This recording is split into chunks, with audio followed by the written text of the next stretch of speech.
अस्सलाम वालेकुम एवरीवन, कैसे हैं आप सब। उम्मीद करते हैं कि आप बिल्कुल ठीक ठाक होंगे। आज हम जो रेसिपी बना रहे हैं वो आपने टाइटल से देख लिया होगा। हम नूडल्स पकोड़ा बनाने वाले हैं और इनके लिए हमें जिन इंग्रेडिएंट्स की ज़रूरत होगी वो आप देख लें। हमने इंस्टेंट नूडल लिए हैं एक पैकेट। इसे मैंने नमक के साथ बॉईल कर लिया है और ऑयल लगा के रखा है। वेजिटेबल्स में हमें चाहिए होंगी शिमला मिर्चें, जिन्हें हमने यूँ लंबा काट लिया है। हमें चाहिए होगी बंद गोभी यानी कैबेज, और हमें चाहिए होंगे प्याज। आप इसके अंदर स्प्रिंग अनियन भी यूज़ कर सकते हैं और कैरेट्स भी, लेकिन मैं ये वेजिटेबल यूज़ कर रही हूँ। इसके अलावा मैंने लिया है श्रेडेड चिकन, ये अबाउट हाफ कप है। मसालों के लिए हमें जिन इंग्रेडिएंट्स की ज़रूरत होगी वो ये हैं। मैंने नूडल्स का जो टेस्ट मेकर है वो लिया है, जो इस साशे इसके साथ मिला था। कुटी हुई लाल मिर्च ली है मैंने अबाउट 1 टेबल स्पून। हमें ओरेगनो चाहिए होगा। रेगुलर सॉल्ट लिया है। क्रश्ड रेड चिली ली है जो अबाउट 1 टीस्पून है। एक अंडा चाहिए होगा, डेट इज़ एग। और हमें कॉर्नफ्लोर चाहिए होगा। ये हम देखते हैं कि कितना यूज़ करना है, हमें कितनी ज़रूरत पड़ती है। और इसके अलावा मैंने चिकन स्टॉक लिया है। ये भी हम देखते हैं कि हमें मिक्स करते हुए कितनी ज़रूरत पड़ती है।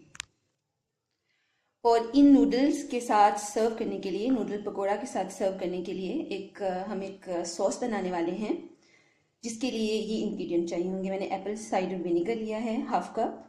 जितना हमने विनेगर लिया है उससे हाफ क्वांटिटी में हमें चीनी चाहिए, यानी half a cup of sugar है।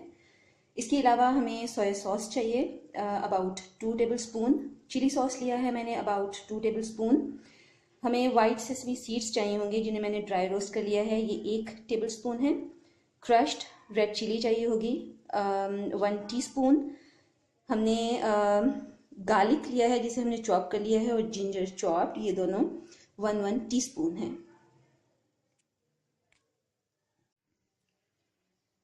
अगर आप एप्पल साइडर विनेगर यूज़ नहीं करना चाहते हैं या आपके पास नहीं है तो आप रेगुलर सिरका वाइट विनेगर भी यूज़ कर सकते हैं, लेकिन उस सूरत में आपको 2 चीज़ें एडिशनल डालनी होंगी। आपको 2 से 3 टेबल स्पून एप्पल जूस चाहिए होगा, और एप्पल के 2 से 3 स्लाइस आप चॉप करके, जैसे हमने गार्लिक को चॉप किया है वैसे डाल सकते हैं। हम एक बड़ा बाउल लेंगे जिसके अंदर हम नूडल्स को डालेंगे।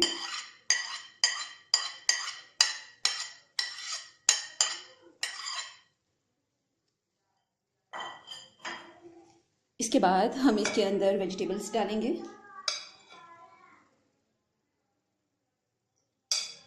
आप स्प्रिंग अनियंस भी यूज़ कर सकते हैं, लेकिन मेरे घर में ये पसंद किए जाते हैं इसलिए मैं ये डाल रही हूँ।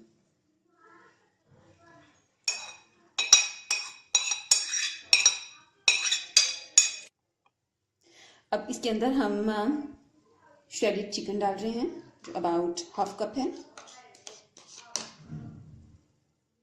इसके अंदर एक अंडा डालेंगे, और वो तमाम स्पाइसेस जो मैंने आपको पहले बताए थे वो डाल देंगे।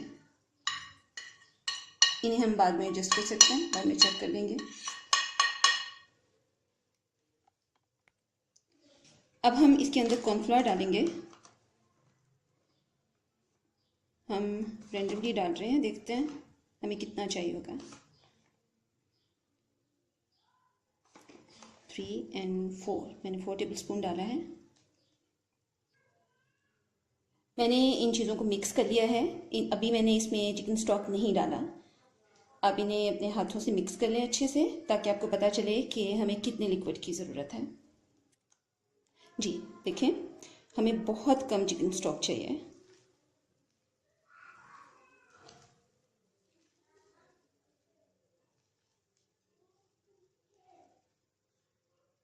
ये आप देख सकते हैं मैंने कितना डाला है।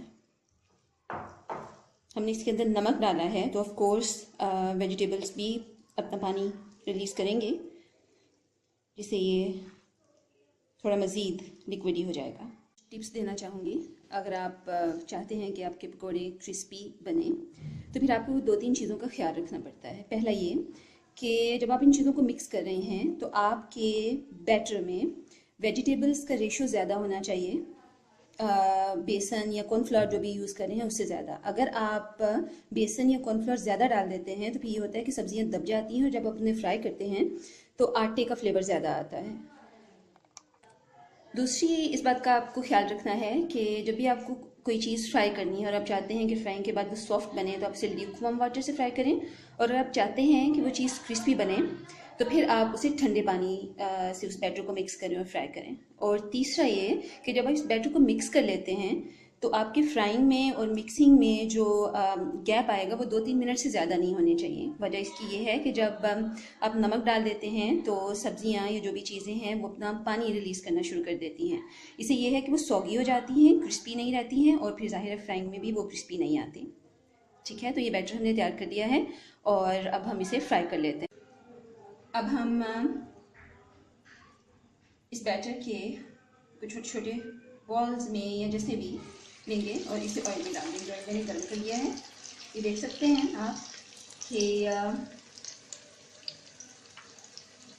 तमाम वेजिटेबल्स अलग अलग हैं और इनमें कितना बैटर है ये भी आपको नज़र आ रहा है। मैं हाथों को यूज़ कर रही हूँ क्योंकि अगर आप चाहते हैं कि आपके पकौड़े क्रिस्पी बने तो ये भी एक टेक्निक है कि आप हाथों का यूज़ करें।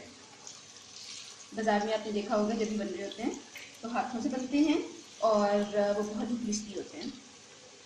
आप ये डाल दीजिए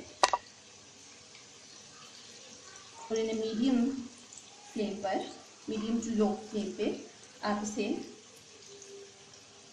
क्रिस्पी होने तक फ्राई कर दें।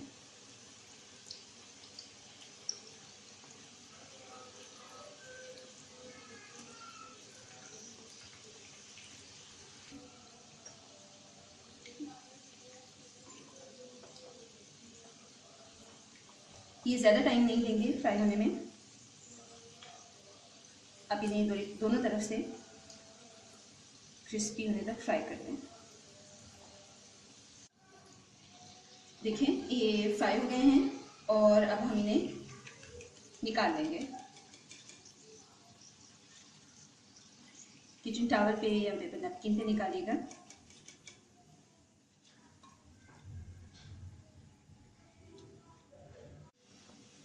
सॉस के तमाम इंग्रेडिएंट जो मैंने आपको स्टार्ट में बताए थे उन्हें मैंने पैन में डाला है और इसे हम इतनी देर पकाएंगे कि सॉस थोड़ा गाढ़ा हो जाए। वैसे तो इसे ऐसे लिक्विड ही रखती हूँ मैं, लेकिन अगर आप इसे थोड़ा गाढ़ा करना चाहें तो आप इसमें थोड़ा कॉर्नफ्लोर डाल सकते हैं, लेकिन मुझे इसकी लिक्विडी कंसिस्टेंसी चाहिए। ये देखिए मैंने इसे पका लिया है और इसमें मुझे कॉर्नफ्लोर डालने की ज़रूरत नहीं पड़ी, ये खुद से गाढ़ा हो गया है। क्योंकि इसके अंदर चीनी है तो ये ठंडा होने के बाद मज़ीद गाढ़ा होगा, तो बस इसकी ऐसी ही कंसिस्टेंसी मुझे चाहिए थी। आप देख सकते हैं हमारे नूडल्स पकोड़ा रेडी हो गए हैं, हमारी सॉस भी रेडी है। इस रेसिपी को ट्राई करिएगा और अगर आपको पसंद आए तो मुझे कमेंट बॉक्स में ज़रूर बताइएगा।